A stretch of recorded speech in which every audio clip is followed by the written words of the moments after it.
నేను నా ఊరు ఇక్కడ మనమే లోకల్ నేను చెప్పిందే జరగాలి ఇక మంత్రుల ముందు ప్రతాపం చూపాలి అచ్చం ఇలాగే ఫీల్ అయ్యారు బాల్కొండ ఎమ్మెల్యే ప్రశాంత్ రెడ్డి వ్యవసాయ మంత్రి పోచారంతో కలిసి పోచంపాడు పుష్కర ఘాట్లను పరిశీలించిన ఆయన తమ వెహికల్స్ కు పోలీసుల వాహనం అడ్డుగా వచ్చాయని రెచ్చిపోయారు పోలీసులపై ప్రతాపం చూపించారు డ్యూటీ చేయకుండా ఏం చేస్తున్నారంటూ బూతు పురాణం అందుకున్నారు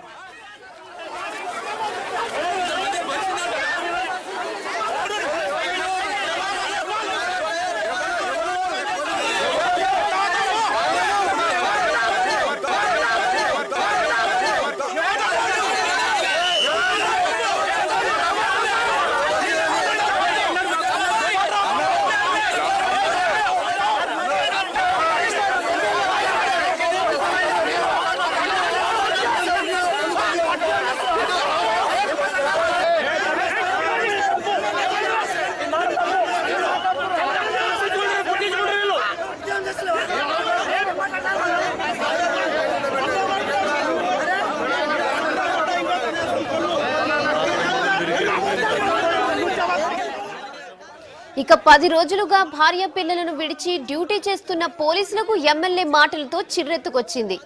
ఏం ఎమ్మెల్యే అయితే గొప్ప ముందు వెనక చూడకుండా నోటికొచ్చినట్లు అంటారా మేము మనుషులమే మాకు వ్యక్తిత్వం ఉంటుందంటూ మంత్రి కాన్వాయ్ ముందు నిరసనకు దిగారు పోలీసులు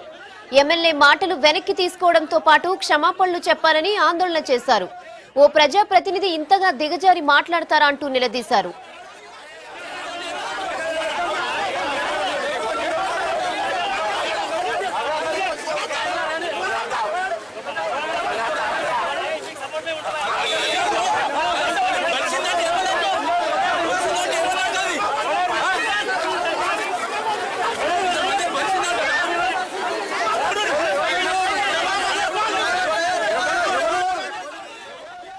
పంచాయతీ ముదిరింది లోకల్ ఎమ్మెల్యే ప్రశాంత్ రెడ్డి తగ్గలేదు నేను ఎవరిని కించపరచలేదంటూ పోలీసులకు చెప్పాడు అటు పోలీసులు తగ్గలేదు తమను కించపరిచేలా మాట్లాడిన మాటలు వెనక్కి తీసుకోవాలంటూ భీష్మించు కూర్చున్నారు దీంతో పరిస్థితి ఉద్రిక్తంగా మారింది పోలీసు ఉన్నతాధికారులు జోక్యం చేసుకుని సిబ్బందికి సర్ది చెప్పారు మంత్రి పోచారం కూడా కాస్త సర్దుకోమని చెప్పడంతో పోలీసులు ఆందోళన విరమించారు